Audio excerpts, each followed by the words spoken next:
Welcome back friends, आप सभी लोगों का स्वागत है आपके अपने चैनल स्टडी विद आर्यन पर। और मैं हूं आपका दोस्त आर्यन। देखिए दोस्तों, एनसीईआरटी हिस्ट्री का आज हमारा चैप्टर 8 में का 7वां अध्याय है, अध्याय नंबर 7वां, जिसका नाम है देशी जनता को सभ्य बनाना और राष्ट्र को शिक्षित करना। क्या था, हमारे भारत की जनता देशी थी, उसको सभ्य बनाना और राष्ट्र को शिक्षित करना। इस क्रम में अंग्रेजों द्वारा और हमारे भारतीय विद्वानों द्वारा क्या प्रयास किए गए थे, उसके संबंध में इसके अंतर्गत दिया गया है। तो दोस्तों, टाइम वेस्ट ना करते हुए अपने अध्याय को प्रारंभ करते हैं। उससे पहले आप लोगों को बता देते हैं, आज वीडियो लेट होने का कारण, आज RAS प्री का एग्जाम था, जिसके कारण नेट बंद रहा था, इसलिए आज वीडियो लेट अपलोड की जा रही है। ओके दोस्तों, आगे बढ़ते हैं अपने प्रश्नों की ओर। देखिए पहला प्रश्न, एशियाटिक सोसाइटी ऑफ बंगाल का गठन किसने किया था? William Jones, Henry Thomas Colebrooke, Nathaniel हॉलहेड, निम्न में से कोई नहीं। तो दोस्तों आप लोगों को बता देते हैं, एशियाटिक सोसाइटी ऑफ बंगाल का गठन आपके विलियम जोन्स ने किया था। किसने किया था? विलियम जोन्स ने। ओके दोस्तों, अगला प्रश्न देखते हैं, निम्न में से संस्कृत तथा हिंदुओं के प्राचीन धर्मग्रंथ के विद्वान कौन थे? संस्कृत और हिंदुत्व के प्राचीन धर्मग्रंथ के विद्वान के विषय में पूछ रहा है। James Tod, Henry Thomas Colebrooke, Nathaniel Halhed, William James. तो आप लोग बता देते हैं दोस्तों, संस्कृत और हिंदुत्व के प्राचीन धार्मिक ग्रंथ के विद्वान आपके हेनरी टॉमस कॉलक्रूक थे। एक चीज़ आपको बता देते हैं, विलियम जोन्स जो थे वो भारत में सुप्रीम कोर्ट के अंग्रेजों द्वारा स्थापित जो सुप्रीम कोर्ट थी उसके जूनियर जज बन करके आए थे। और इन्होंने देखा था कि कलकत्ता और उसके आसपास के क्षेत्र में बहुत सारे विद्वान जो थे संस्कृत को पढ़ते थे, अरबी को पढ़ते थे, फारसी को पढ़ते थे, विभिन्न ग्रंथों को अध्ययन करने में इंटरेस्टेड थे, एशिया यानी कि भारतीय ग्रंथों को। तो इन लोगों ने एक टीम बनाई थी, विलियम जोन्स ने, हेनरी टॉमस कॉलक्रूक ने और नेथेलियन हॉलहेड ने, जो आगे हम आपको बताएंगे। अगला प्रश्न देखते हैं, कई भाषाओं के जानकार और विद्यार्थी कहलाते थे? भाषाविद, भाषा अनुवादक, सलाहकार, निम्न में से कोई नहीं। दोस्तों, जो कई भाषाओं को जानते थे और विद्यार्थी होते थे भाषाविद कहलाते थे। क्या कहलाते थे? भाषाविद। आगे देखते हैं अपने अगले प्रश्न को। पहले प्रश्न से संबंधित महत्वपूर्ण जानकारी बताते हैं आपको। देखिए दोस्तों, 1783 में विलियम जोन्स को अंग्रेजों द्वारा स्थापित सुप्रीम कोर्ट का जूनियर जज तैनात किया गया था। जोन्स एक बहुभाषाविद व्यक्ति थे, यानी कि उन्हें बहुत सारी भाषाएं आती थी। इन्होंने अरबी, फारसी एवं संस्कृत भी सीख ली थी। इन्होंने पाया कि कलकत्ता में तैनात बहुत सारे अफसर उनके जैसी दिलचस्पी रखते हैं विभिन्न भाषाओं को सीखने की। और देखिए, इन्हीं लोगों में से हेनरी टॉमस कॉलक्रूक, जो हमने आपको बता दिया, और नेथेलियन हॉलहेड के साथ मिलकर जोन्स ने एशियाटिक सोसाइटी ऑफ बंगाल का गठन किया। किसका गठन किया? एशियाटिक सोसाइटी ऑफ बंगाल का गठन किया था। ओके दोस्तों, इसके साथ साथ ही इन्होंने एक पत्रिका और निकाली थी इन्हीं लोगों के साथ मिलकर, उसका नाम था एशियाटिक रिसर्च नामक शोध पत्रिका। ओके दोस्तों, ये चित्र हमने लगाया है आपका हेनरी टॉमस कॉलक्रूक का। वह संस्कृत तथा हिंदुत्व के प्राचीन धार्मिक ग्रंथों के विद्वान थे। और ये देखिए, ये विलियम जोन्स का है जो फारसी भाषा सीख रहे हैं। ओके दोस्तों, इन दोनों से संबंधित महत्वपूर्ण जानकारी आपको हमारे द्वारा यहाँ दे दी गई है। आगे देखते हैं अपना अगला प्रश्न। देखिए दोस्तों, ये देखिए प्रश्न नंबर 14, भारतीय शिक्षा में प्राच्यवाद के संदर्भ में निम्नलिखित कथनों पर विचार करो। एशिया की भाषा और संस्कृत का गहन ज्ञान रखने वाले वो लोग प्राच्यवादी कहलाते थे। एशिया की भाषा और संस्कृति का गहन ज्ञान रखने वाले लोग प्राच्यवादी कहलाते थे। ये पॉइंट बिल्कुल सही है। प्राच्यवादियों में कौन कौन आता था इसकी जानकारी हम आप लोगों को दे चुके हैं। और ऐसे ही बहुत सारे विद्वान आते थे जो भारतीय संस्कृति की ओर सीखना चाहते थे, भाषाओं को सीखना चाहते थे, वो लोग प्राच्यवादी कहलाते थे। और भारतीय भाषाओं का और भारतीय संस्कृति के समर्थक लोग प्राच्यवादी कहलाते थे। ओके दोस्तों, प्राच्यवादियों ने दलील दी कि अंग्रेजों को पश्चिमी ज्ञान की बजाय भारतीय ज्ञान को ही प्रोत्साहन देना चाहिए और संस्कृत व फारसी इतिहास व काव्य पढ़ने के लिए संस्थानों की स्थापना की जानी चाहिए। बिल्कुल दोस्तों, इन्हीं की सिफारिशों पर भारत में मदरसे की स्थापना की गई और बंगाल में बनारस में हिंदू विश्वविद्यालय की स्थापना की गई थी। आगे देखते हैं, प्राच्यवादियों ने कहा कि हिंदू और मुसलमानों को वहीं पढ़ाया जाए जिससे वे पहले से परिचित नहीं हैं, जिससे वे आदर और महत्व देते हैं। तो दोस्तों, ऐसा इन लोगों ने कतई नहीं कहा था। प्राच्यवादियों ने तो बल्कि ये कहा था हिंदू और मुसलमानों को वही चीज़ें पढ़ाई जाए जिससे वो लोग पहले से परिचित हैं और जिन्हें वो लोग आदर देते हैं। जैसे मुस्लिम लोग अरबी, फारसी और उर्दू को महत्व देते हैं और हिंदू लोग संस्कृत को महत्व देते हैं। तो इन लोगों ने कहा था कि हिंदू और मुसलमानों को वही पुरानी चीज़ें पढ़ाई जाएं जिससे पहले से परिचित हैं और जिन्हें वो लोग आदर देते आए। तो दोस्तों आपका तीसरा पॉइंट गलत है। देखिए उपरोक्त कथनों में से कौन से कथन असत्य है? पहला कथन असत्य है, दूसरा असत्य है, तीसरा। देखिए यहाँ पर आपका तीसरा कथन असत्य है, बाकी सारे कथन सत्य है। आगे बढ़ते हैं अपने अगले प्रश्न की ओर। देखिए ब्रिटिश शासनकाल में पहला मदरसा कब खोला गया था? ओके दोस्तों, ब्रिटिश शासनकाल में पहला मदरसा कब खोला गया था? तो दोस्तों आप लोगों को बता देते हैं ब्रिटिश शासनकाल में पहला जो मदरसा कब खोला गया था। देखिए दोस्तों ब्रिटिश शासनकाल में आपका पहला मदरसा का पहला ऑप्शन है 1781, 1780, 1785 और 1790। तो दोस्तों 1781 में ब्रिटिश शासनकाल में आपका पहला मदरसा खोला गया था। इससे संबंधित महत्वपूर्ण चीज़ें और सुन लीजिए, इंपॉर्टेंट लगे तो नोट डाउन कर लेना। देखिए 1781 में अरबी फारसी इस्लामिक कानूनों के अध्ययन को बढ़ावा देने के लिए कलकत्ता में एक मदरसा खोला गया था। ओके दोस्तों, अगला प्रश्न देखते हैं, छठा प्रश्न। बनारस में हिंदू कॉलेज की स्थापना कब की गई थी? 1791, 1792, 1793 या 1794? तो दोस्तों पहला ऑप्शन देखिए 1791, दूसरा 1792, तीसरा 1793, चौथा 1794।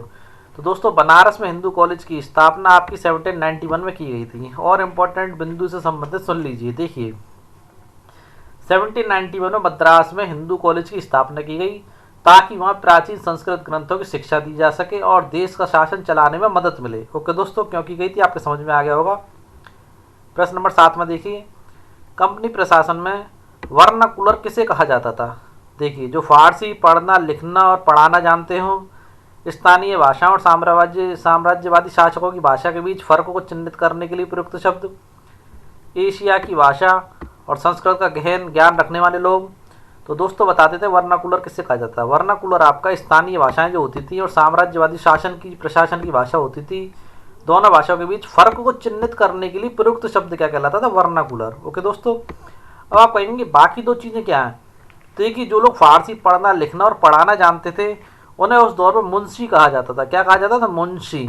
और देखिए एशिया की भाषा और संस्कृति का गहन ज्ञान रखने वाले लोग उस समय प्राच्यवादी कहलाते थे। कौन कहलाते थे? प्राच्यवादी। तीनों पॉइंट आपको बता दिए, नोट डाउन कर लीजिए। आप आगे बढ़ते हैं अपने अगले प्रश्न की ओर।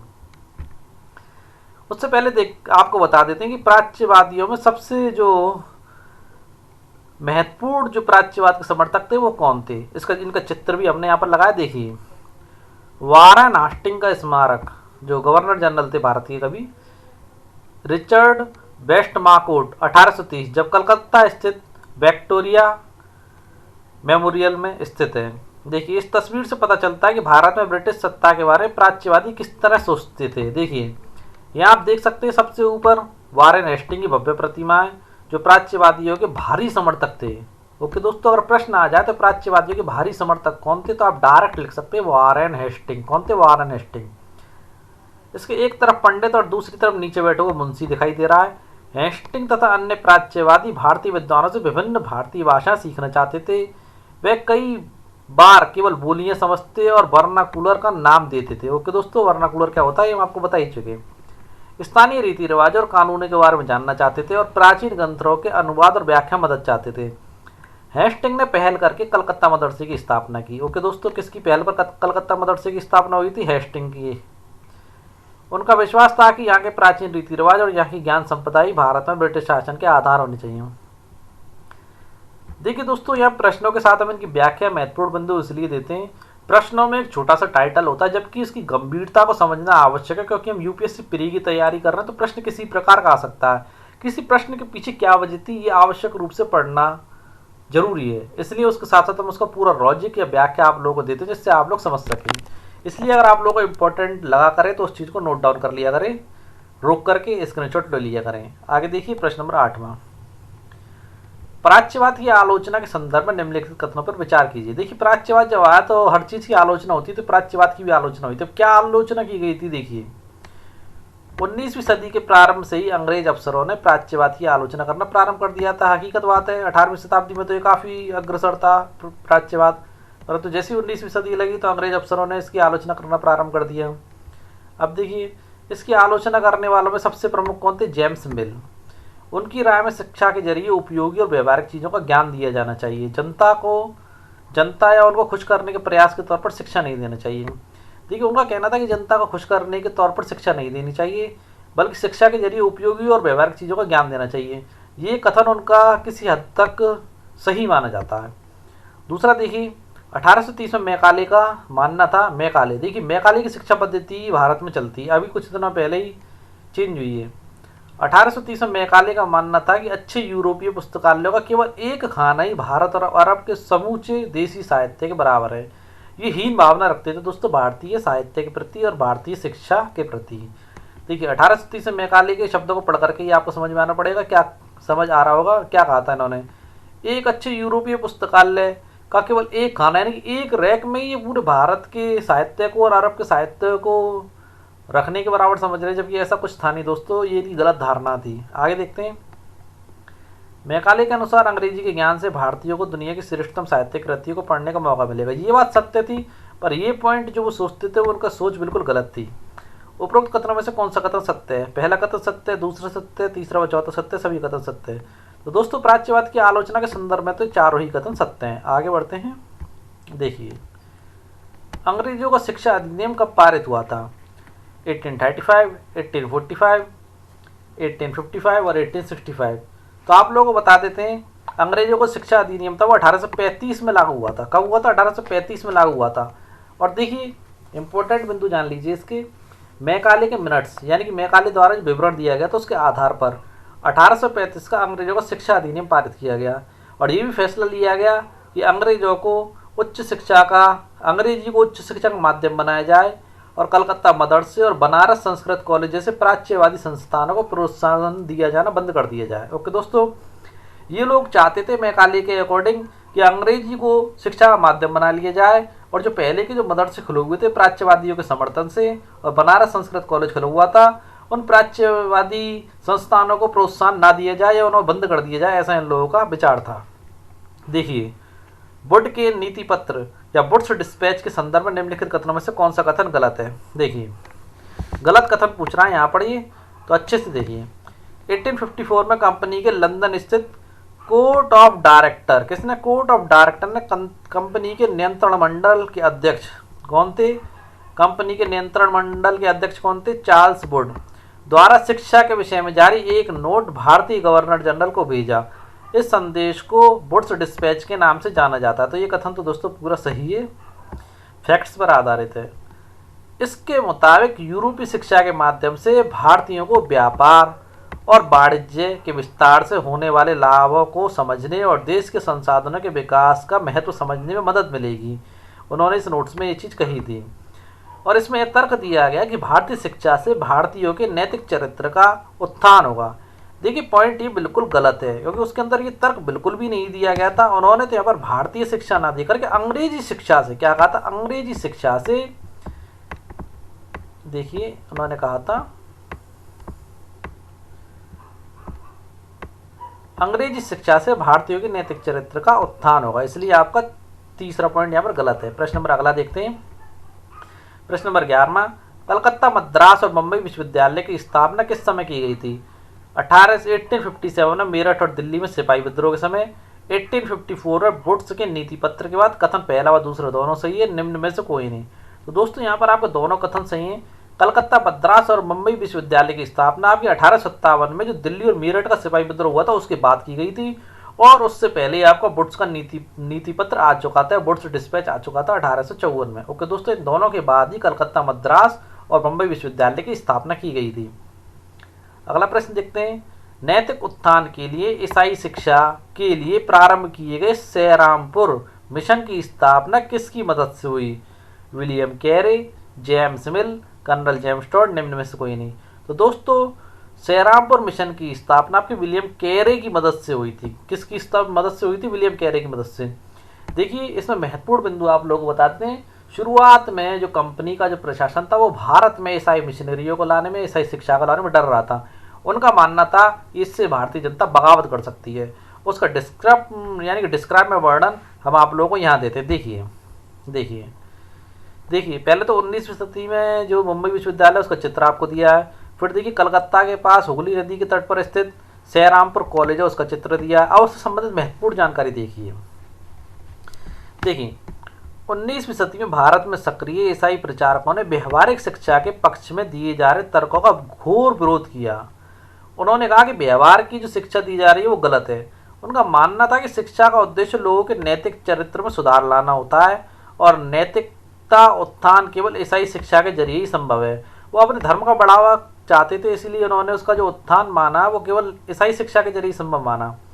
अब देखिए 1813 तक ईस्ट इंडिया कंपनी भारत में प्रचारक गतिविधियों के विरुद्ध थी। क्यों विरुद्ध थी ये भी देख लीजिए।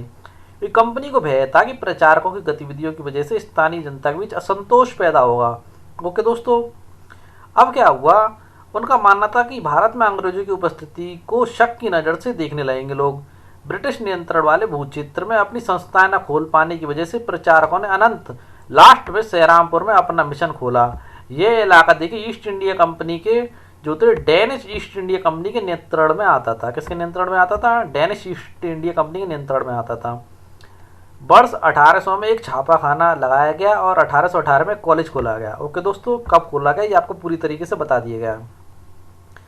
19वीं सदी के दौरान पूरे भारत में प्रचारक स्कूल खोले गए ईसाई धर्म के प्रचार के लिए, परंतु 1857 के बाद भारत की ब्रिटिश सरकार प्रचारक शिक्षा को प्रत्यक्ष सहायता देने में आनाकानी करने लगी थी। ओके दोस्तों, क्योंकि विरोध काफ़ी हुआ था। सरकार को लगता था कि स्थानीय रीति रिवाजों, व्यवहारों, मूल्य, मान्यताओं और धार्मिक विचारों से किसी भी तरह की छेड़छाड़ देशी लोगों को भड़का सकती है।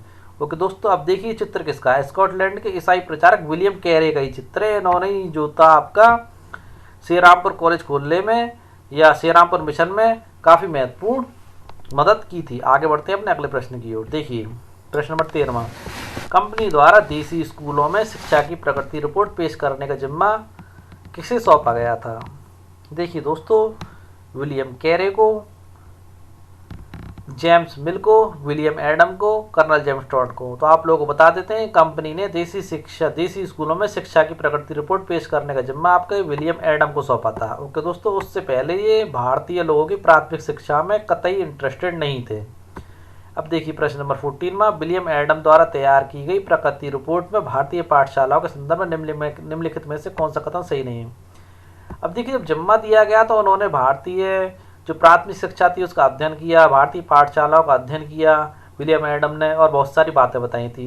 तो प्रश्न आपका पूछ रहा है उनमें से कौन सा कथन सही नहीं है। देखिए एडम ने पाया कि बंगाल और बिहार में 1 लाख से ज़्यादा पाठशालाएँ थी, इनमें पढ़ने वालों की संख्या 20 लाख से ज़्यादा थी। एक महत्वपूर्ण डाटा है दोस्तों। पर एक चीज़ और थी, यहाँ पर जितने भी छोटे छोटे विद्यालय थे उसमें कैंडिडेटों की संख्या, पढ़ने वालों की संख्या, छात्रों की संख्या 20 से ज़्यादा नहीं हुआ करती थी दोस्तों। देखिए उसमें बच्चों की फीस निश्चित नहीं थी, किताबें नहीं होती थी, बेंच और कुर्सियाँ नहीं थी, स्कूल की कोई अलग से इमारत नहीं थी, ब्लैक बोर्ड नहीं थे, सभी को साथ पढ़ाया जाता था। ये फैक्ट भी बिल्कुल सही है दोस्तों। फीस का कोई निश्चित निर्धारण नहीं था, गरीब बच्चों से कम फीस ली जाती थी, अमीर बच्चे जो होते थे जमींदारों के बच्चे उनसे काफ़ी अच्छी फीस वसूली जाती थी, और किताबें नहीं होती थी, बेंच और कुर्सियाँ नहीं होती थी, ज़मीन पर बैठ के शिक्षा दी जाती थी, कोई बिल्डिंग नहीं होती थी प्रॉपर, कहो तो बरगद के वृक्ष के नीचे या मंदिर के किसी कोने में ऐसी शिक्षा दी जाती थी। और ऐसा नहीं था कि क्लास वाइज अलग अलग पढ़ाया जाता और सबको साथ बैठ करके पढ़ाया जाता था।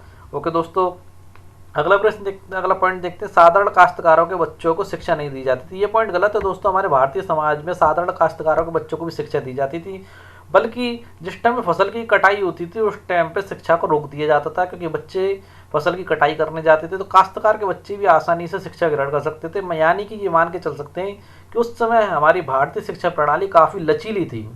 ओके दोस्तों, ये कथन आपका यहाँ पर गलत है, तीसरा कथन प्रश्न के अकॉर्डिंग। आगे बढ़ते हैं, देखिए अगला प्रश्न नंबर 15, देसी स्कूलों की प्राथमिक शिक्षा में सुधार के लिए कंपनी द्वारा किए गए कार्यों के संदर्भ में। देखिए अंग्रेजों द्वारा भारत की जो रिपोर्ट तैयार करवा ली गई प्राथमिक स्कूलों की, तो उन्होंने सुधार की आवश्यकता बताई। तो उन्होंने क्या क्या सुधार की वो देखिए। 1854 में कंपनी ने प्राथमिक शिक्षा व्यवस्था में सुधार लाने का फैसला किया। फैसला कब किया? 1854 में। इंपॉर्टेंट पॉइंट है। जिसके बाद बहुत सारे पंडितों को सरकारी नौकरी पर रखा गया। देखिए सबसे पहले किसी सरकारी नौकरी पर रखा गया? सरकारी पंडितों को। और प्रत्येक पंडित को 4-5 स्कूलों की देखरेख का जिम्मा दिया गया। और क्या जिम्मा दिया गया वो और जान लीजिए। देखिए पाठ्यक्रमों पर पाठ्य पुस्तकें लागू कर दी गई थी, पाठ्य पुस्तकों पर आधारित शिक्षा दी जाने लगी थी, और विद्यार्थियों से कहा गया कि वे नियमित शुल्क दें। इन चीज़ों की निगरानी के लिए पंडितों को रखा गया था। देखिए कि शिक्षा अच्छी चल रही है नहीं चल रही है, बच्चे नियमित शुल्क दे रहे हैं नहीं दे रहे हैं, और नियमित रूप से कक्षाओं में बच्चे आ रहे हैं नहीं आ रहे हैं। और तय सीट पर बच्चे बैठे नहीं बैठे, अनुशासन और नियमों का पालन हो रहा है नहीं हो रहा है, इन सारी चीज़ों की निगरानी के लिए पंडितों को रखा गया था। देखिए, नए नियमों पर चलने वाली पाठशालाओं को सरकारी अनुदान अनुदान मिलने लगे, यानी कि एक तरीके से छात्रवृत्ति कह सकते हैं, जैसे कि आज हमारे यहाँ स्कॉलरशिप मिलती है, ये अंग्रेजों के ज़माने से ही चली आ रही है। नए नियमों पर चलने वाली पाठशालाओं को सरकारी अनुदान मिलने लगे। जो पाठशालाएं नई व्यवस्था के भीतर काम करने को तैयार नहीं थी, उन्हें कोई सरकारी सहायता नहीं दी जाती थी, जैसा आज भी नहीं दी जाती, सरकारी नियमों के अकॉर्डिंग नहीं चलता है तो, बल्कि आज तो मान्यता रद्द कर दी जाती है। समय सारणी लचीली ना होने के कारण काश्तकारों के बच्चों ने पढ़ाई छोड़ दी। ये कहना कतई गलत है कि काश्तकारों के बच्चों ने पढ़ाई छोड़ दी हो। शिक्षा व्यवस्था उस टाइम पर लचीली नहीं थी, टाइम टेबल बना दिया गया था, टाइम से स्कूल आना था और टाइम से जाना था। परंतु काश्तकारों के बच्चे कटाई के लिए जाते थे फसलों के टाइम पर, मगर फिर भी उसके बाद काश्तकारों के बच्चों ने भी शिक्षा ग्रहण की थी। ये टोटली ये नहीं कह सकते कि उन्होंने शिक्षा ग्रहण करना ही बंद कर दिया था, पढ़ाई छोड़ दी थी। तो देखिए, उपरोक्त कथनों में से कौन सा कथन असत्य है? तो आपका कथन चौथा असत्य है। अगला प्रश्न देखते हैं। देखिए दोस्तों, देखिए, समाज सुधारक और शिक्षाविद जो थे अरविंद घोष, महत्वपूर्ण रूप से तो शिक्षाविद कहे जाते हैं। अरविंद घोष के राष्ट्रीय शिक्षा के संदर्भ में दिए गए विचारों के संदर्भ में कौन सा कथन सही नहीं है? देखिए, घोष ने 15 जनवरी 1980 को बॉम्बे में अपने एक अभिभाषण में राष्ट्रीय शिक्षा पर बोलते हुए कहा कि इसका लक्ष्य छात्रों में राष्ट्रीयता का भाव जागृत करना है। उनका यह बात बिल्कुल सही थी कि छात्रों में राष्ट्रीयता का भाव जागृत करने के लिए उन्होंने काफ़ी प्रयास किए थे। ओके दोस्तों, अगला पॉइंट देखिए, घोष का मानना था कि शिक्षा को अंग्रेजी भाषा में होना चाहिए ताकि ये अधिक से अधिक लोगों तक पहुंच सके। ये पॉइंट आपका गलत है।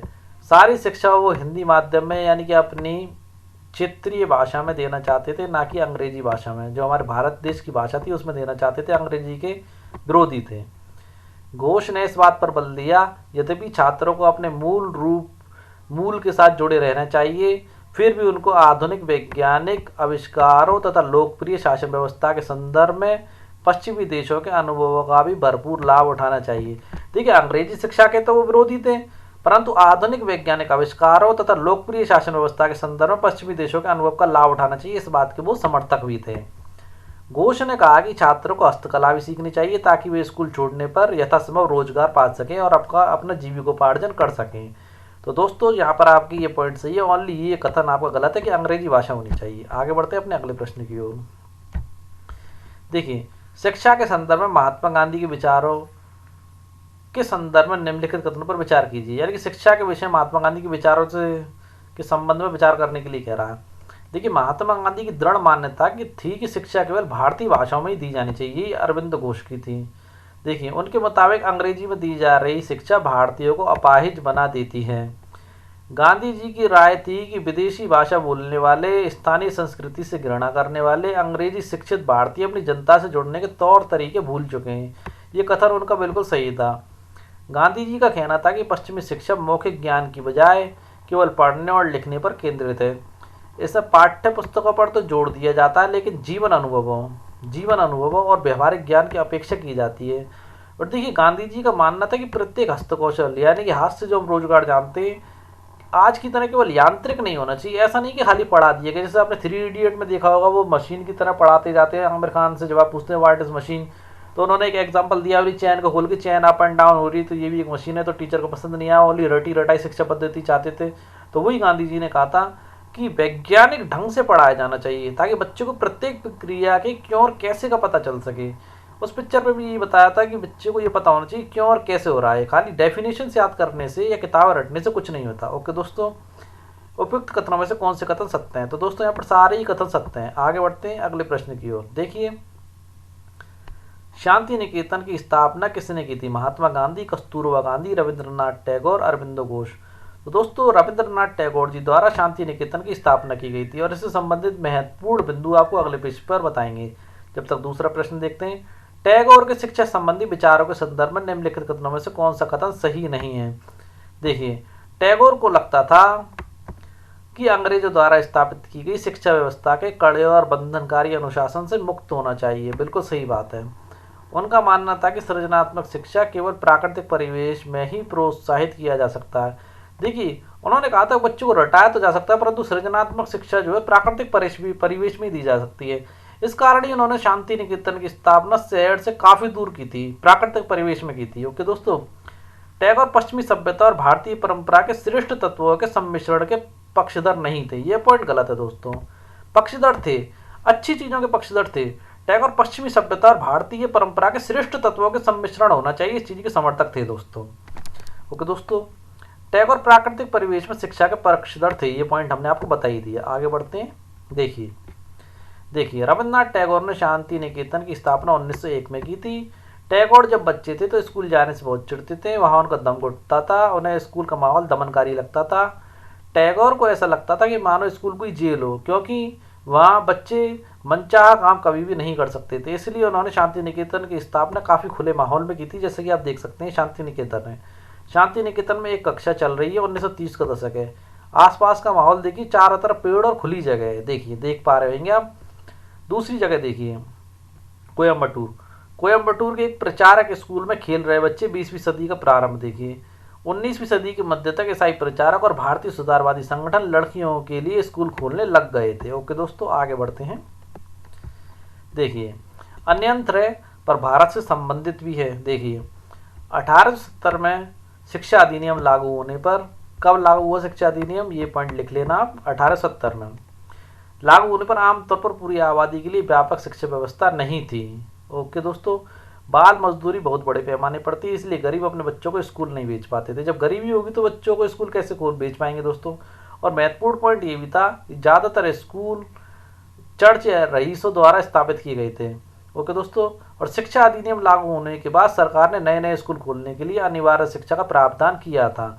एक चीज़ बता देते हैं दोस्तों, देखिए टॉमस एर्नोल्ड उस दौर के सबसे महत्वपूर्ण शैक्षणिक विचारक थे। कौन थे? टॉमस एर्नोल्ड शैक्षणिक विचारक थे, लिख लेना इस चीज को। अब देखिए वह रग्बी नामक प्राइवेट स्कूल के मुख्य अध्यापक थे। माध्यमिक स्कूल की पाठ्यचर्या में 200 साल पुरानी ग्रीक और रोमन शास्त्रीय कृतियों के विस्तृत अध्ययन की हिमायत करते हुए उन्होंने कुछ लाइनें कही थी, जो देखिए उन्होंने कहा था, मुझे ऐसा प्रतीत हुआ है कि हमारे अंग्रेजी स्कूलों में जो अध्ययन क्रम अपनाया जाता है उसकी सबसे अच्छी बात यह है कि वह हमारे दिमाग को लगातार अतीत के बारे में सोचने के लिए प्रेरित करती है।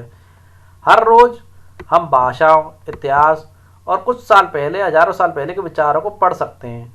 ये चीज़ अच्छी थी दोस्तों, और ये चीज़ उन्होंने सही भी कही थी। और देखिए एर्नोल्ड का ये भी मानना था कि शास्त्रीय कृतियों के अध्ययन से दिमाग अनुशासित होता है, जो कि हकीकत बात है दोस्तों। वास्तव में उस काल के ज़्यादातर शिक्षाविदों की मान्यता थी कि इस तरह का अनुशासन बहुत जरूरी है, क्योंकि बच्चे स्वाभाविक रूप से असभ्य होते हैं। ये चीज़ तो दोस्तों कह नहीं सकते, मनोवैज्ञानिक ही बता सकता है कि बच्चे स्वाभाविक रूप से असभ्य होते हैं। ऐसा कहना वैसे कतई गलत माना जाएगा।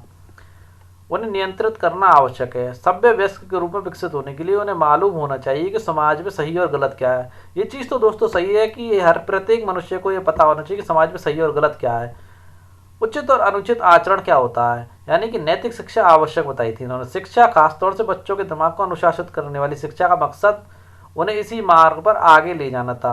ओके दोस्तों, अन्यंत्र भी आज का हमने आप लोगों को बता दिया। तो बताइए आज की वीडियो आप लोगों को कैसे लगी, कमेंट में बताएं, लाइक करें, शेयर करें, सब्सक्राइब करना ना भूलें दोस्तों। कल फिर हमारी वीडियो आपको सेम टाइम पर मिल जाएगी दोस्तों। कल फिर मिलते हैं, जब तक के लिए जय हिंद दोस्तों।